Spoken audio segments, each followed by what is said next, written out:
Harga emas mencetak rekor tertinggi baru menembus level sekitar 4.100 dolar Amerika per ons troy pada Oktober 2025, memicu kembali minat investor terhadap saham tambang emas di Indonesia. Kenaikan ini karena permintaan emas global tembus rekor tertinggi yang didorong investasi dan aksi beli yang dilakukan Bank Sentral Dunia. Nah, kami akan mengulas pada Anda soal harga emas meroket dan kita akan melihat mengenai hal ini. Kalau tadi saya baca dari situs dari Antam, harga emas pada pagi hari ini pada pukul 8.30 waktu Indonesia Barat dijual dengan harga Rp2.383.000 per gram. Nah, ini merupakan harga yang cukup tinggi dibandingkan yang kemarin, dijual Rp2.360.000 per gram. Nah, naik sekitar 23.000 ya perdagangan di Antam. Tapi kalau kita lihat sebenarnya seperti apa sih harga logam emas mulia ini, dari Antam sendiri kemarin juga naik dan hari ini kembali naik 23.000. Kalau kita lihat harga emas global mencapai 4.160 US dollar per troy ounce. Ini sebenarnya adalah hal yang dikhawatirkan juga oleh para pelaku industri, terutama kalau kita melihat bahwasanya ada kekhawatiran harga emas yang melonjak ini pastinya adalah karena ketidakpastian kondisi ekonomi. Ada yang mengatakan isu global, terutama kalau kita bicara mengenai perang dagang Amerika dengan China, baru kemarin Jumat, Trump menyatakan akan menaikkan tarif barang-barang impor dari China sebesar 100%. Nah, kemudian juga kita masih menunggu pertemuan dari The Fed terkait dengan suku bunga. Ini adalah beberapa variabel-variabel yang secara global juga menentukan harga emas. Selain juga secara internal, kita juga melihat bagaimana inflasi di Indonesia, kemudian juga bagaimana tingkat domestik kita mempengaruhi terhadap konsumsi barang-barang, dan juga kita melihat bagaimana nanti ke depannya kalau kita merasa yakin bahwasanya emas ini bisa tetap menjadi safe haven. Nah, ini penyebab harga emas naik tadi sudah saya spill sedikit, sudah saya kasih informasi kepada Anda. Pembelian konsisten oleh Bank Sentral.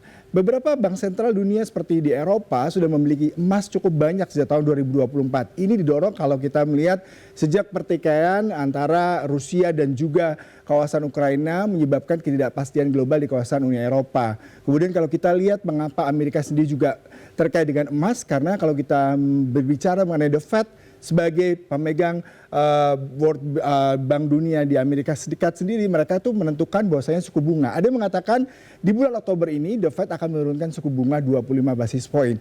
Biasanya ketika suku bunga turun, maka orang akan beralih ke investasi lain yaitu emas. Mereka tidak membeli obligasi. Sehingga ini dikhawatirkan akan memicu kembali harga emas bisa lebih tinggi lagi, bahkan dikatakan sejumlah analis di tahun 2026 bisa mencapai 5.000 US dollar. Nah, ini kita khawatirkan juga di satu sisi ya. Kemudian geopolitik. Nah, tadi saya sudah memberikan informasi terkait ini, di mana kalau kita melihat Amerika tensionnya dengan China terkait dengan pajak untuk barang-barang impor terus meningkat, di mana kalau China sendiri juga mengatakan bahwasanya mereka mempunyai rare earth material, di mana ini biasa digunakan untuk industri elektronik dan komponen-komponen sejumlah suku cadang elektronik di Amerika Serikat yang dipertahankan China, dan ini juga menjadi tarik ulur. Tapi di satu sisi kita juga optimis, di mana ketegangan Timur Tengah, ada pertemuan di antara Amerika Serikat, Israel, dan negara-negara Timur Tengah dan Eropa kemarin menyatakan bahwasanya kemungkinan ini juga akan adanya titik terang, dan diharapkan ini juga bisa menimbulkan sisi positif terhadap harga emas yang terus melonjak. Nah, kalau kita melihat ini kondisi-kondisi yang secara tidak langsung berpengaruh. Tapi kalau kita lihat di dalam negeri, inflasi. Ketika inflasi tinggi, orang-orang biasanya terutama Bank Indonesia akan menurunkan suku bunga. Akibatnya masyarakat akan lebih memilih untuk menyimpan uang dalam bentuk emas daripada obligasi. Tapi di sisi lain juga kalau kita lihat ketika rupiah terdepresiasi terhadap dolar, orang-orang juga akan berpikir lebih banyak untuk menyimpan emas, karena memang kita ketahui kita mengimpor barang-barang itu dengan nilai tukar dolar, di mana fluktuasinya cukup tinggi, mengingat tadi ada kemungkinan The Fed akan menurunkan suku bunga, ketidakpastian global, dan juga kalau kita bicara strategi para investor untuk men-shifting investasi mereka di sektor lain. Kemudian kalau kita melihat nih, salah satu resiko investasi emas, meskipun menjanjikan, kalau tadi saya lihat di Antam harganya bisa mencapai 2.800.000 lebih itu ya, bahkan mungkin bisa menjadi 3 juta. Tapi investasi emas juga beresiko, saudara-saudara. Nah, apa resikonya?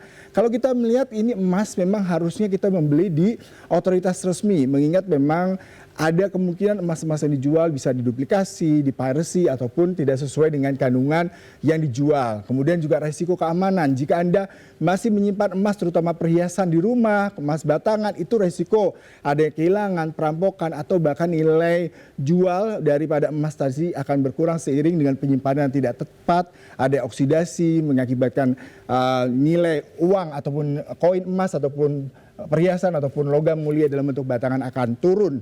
seiring dengan waktu. Kemudian tadi inflasi dan suku bunga, tadi saya sudah memberikan informasi. Ketika inflasi tinggi, biasanya Bank Indonesia atau World Bank akan menurunkan suku bunga untuk mencegah harga-harga semakin tinggi. Nah, ketika ada inflasi, orang mulai berpikir bahwasanya mendingan saya menyimpan uang dalam emas. Tapi ketika suku bunga juga turun, ini juga berpengaruh karena memang ini juga harus kita waspadai. Maka dari itu, ini tidak bisa menjadi pendapatan bulanan yang seperti halnya kita bertransaksi dalam bentuk saham ataupun kita menabung dalam bentuk deposito di mana bunga banknya selalu bisa kita dapatkan setiap bulan. Karena tadi pengaruh inflasi dan suku bunga ini menyebabkan emas tidak bisa menjadi passive income dan sangat sifatnya situasional. Kemudian nilai tukar mata uang. Kemarin nilai tukar rupiah mencapai 16.800. Ini dikhawatirkan juga terus meningkatkan dan mengerek mata uang emas, mengerek nilai tukar dan nilai emas sendiri karena memang tadi rupiah melemah berpengaruh terhadap orang-orang untuk mencari safe haven karena emas ini merupakan salah satu yang bisa menjanjikan kenyamanan, keamanan dan timbal balik yang tidak bersifat fluktuatif. Kemudian nah ini kalau kita bicara jangka panjang, ada yang mengatakan memang lebih baik saat ini untuk menjual emas karena memang harganya terlalu tinggi.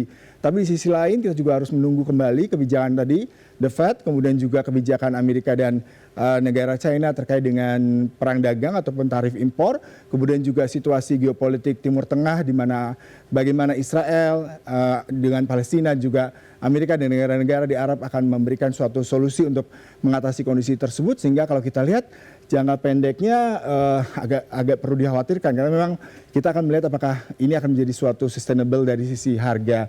Kemudian spekulasi. Nah, saat ini kalian pemirsa juga harus berhati-hati ketika harga tinggi.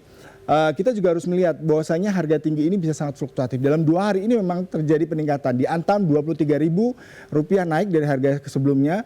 Tapi jangan sampai kita menjadi orang yang spekulasi, terlalu terburu-buru. Dan juga di sisi lain mungkin pada saat ini memang momen bagi kita untuk melihat secara lebih bijaksana apakah saat untuk melepas harga emas yang cukup tinggi saat ini atau kita lebih baik untuk menyimpannya.